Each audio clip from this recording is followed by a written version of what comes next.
¿Cómo manejar la ira? Ese es el tema que vamos a estar tratando del día de hoy acá en Soluciones y para ello nos acompañan los especialistas en la materia. Lorenzo Campins, terapeuta, coach y sanador holístico, y además Noel Zuniaga, psiquiatra. Bienvenidos ambos, gracias por haber atendido nuestra invitación la mañana de hoy acá en Soluciones. Encantado de estar aquí una vez más. Y nosotros de tenerlos, por supuesto. ¿Cómo manejar la ira? El tema que vamos a estar tratando, pero yo quisiera iniciar justamente nuestra conversación preguntándoles, ¿qué es la ira? ¿Cómo podemos definir la ira? Podemos comenzar como ustedes prefieran.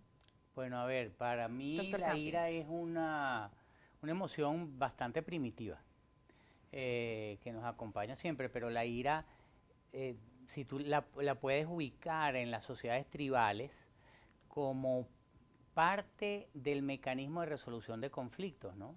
Cuando éramos hombres y mujeres de las cavernas.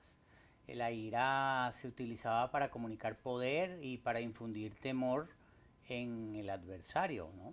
Fueran propios o ajenos, es decir, de la misma tribu o extraños, ¿no?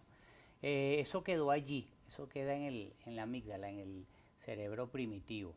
Y nos acompaña en nuestro proceso evolutivo como seres humanos, somos ahora civilizados, pero la ira permanece. El tema no es la ira, sino lo que hacemos con la ira. Y ahí sí quisiera darle la palabra al doctor Noel. Gracias. Sí, bueno, complementando un poco lo que comentaba acá el compañero, es una emoción, como él dice, que de alguna manera prepara al organismo para enfrentarse a una amenaza. ¿Ok? Lo que pasa es que esta definición no discrimina la ira que pueden sentir las personas a la que pueden sentir los demás seres vivientes. ¿Y hay varios tipos de ira o es la forma como nosotros expresamos ese sentimiento? Bueno, yo creo que más que varios tipos de ira, hay varios tipos de emociones negativas, sobre todo máscaras del miedo. De hecho, yo creo que te comenté en una oportunidad previa que yo escribí un libro que se llama Vive sin miedo y me hice una investigación profusa acerca de todas estas emociones, como la ansiedad, como la ira, etcétera, ¿no?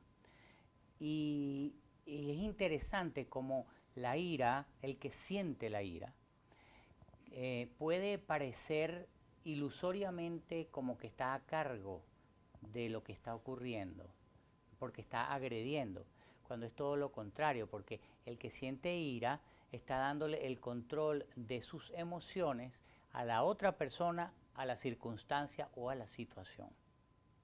Entonces realmente es colocar fuera de mí el control de mis emociones.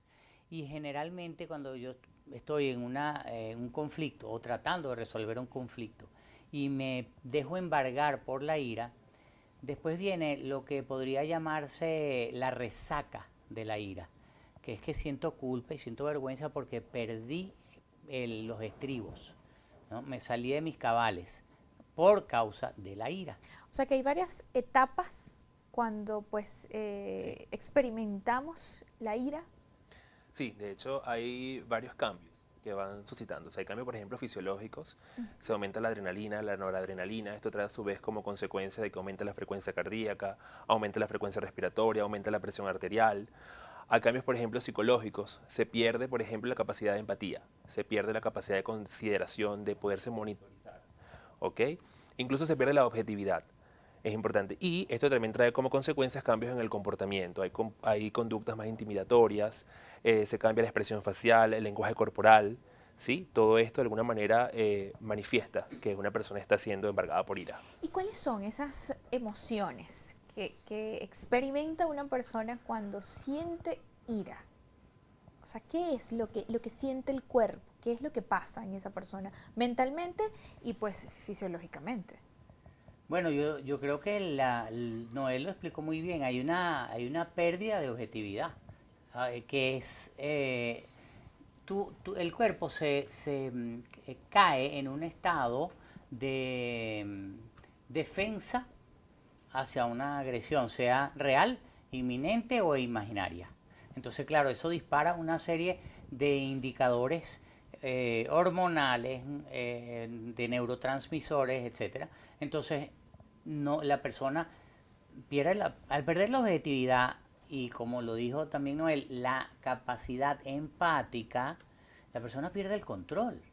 Ese es, digamos, el más grande riesgo del iracundo, que pierde el control. Y esa pérdida de control te conecta con lo que llamaba Carl Jung la sombra. Porque entonces empiezo a expresar mi parte más oscura, ¿no? ¿Y cuesta esa persona o le cuesta a esa persona que siente pues ira, que está irritable ante situaciones, le cuesta darse cuenta que es un problema pues, que debe tratar y no es los factores ambientales lo que están trayendo esa consecuencia en él? Todos los síntomas emocionales o las condiciones que tienen que ver con la salud mental tienen, digamos, estas dos características. Hay personas que logran identificar de que alguna manera de reaccionar es inadecuada y hay otros que no.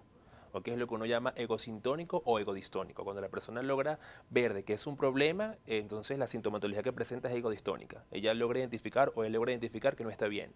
Cuando la persona lo justifica de cualquier forma o se siente acorde con la respuesta que tenga, aunque sea inadecuada, entonces es egosintónico. ¿Ok? Y esto marca un patrón diferencial. Es de mejor pronóstico las personas que logran identificar que esta manera de reaccionar es inadecuada. ¿Y quiénes experimentan más este sentimiento, los hombres o las mujeres? Yo no sé si Noel se va a atrever a contestar eso, ¿no? Yo como ya he llegado a un momento de mi vida en que no le temo a las damas. Siempre nosotras llevamos por ahí un poco de culpa, ¿no? No se trata de culpa, fíjate que no se trata de eso, Ileni, sino que la mujer, por naturaleza, es más emotiva. No significa que es más iracunda, ojo, porque ahí estamos hablando de autocontrol, pero sí tiene una proclividad a entrar en contacto con sus emociones más fácilmente que el hombre, ¿no? Entonces, se puede inflamar, pero también puede bajar, puede regresar a su autocontrol, puede regresar a un nivel adecuado de manejo de las emociones. La mujer.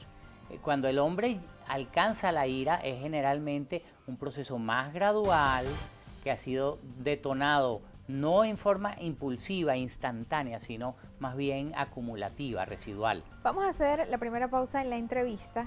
En la próxima parte seguiremos hablando quiénes sienten más ira o quiénes experimentan más la ira y cómo lo hacen, el hombre o la mujer. A la pausa y volvemos.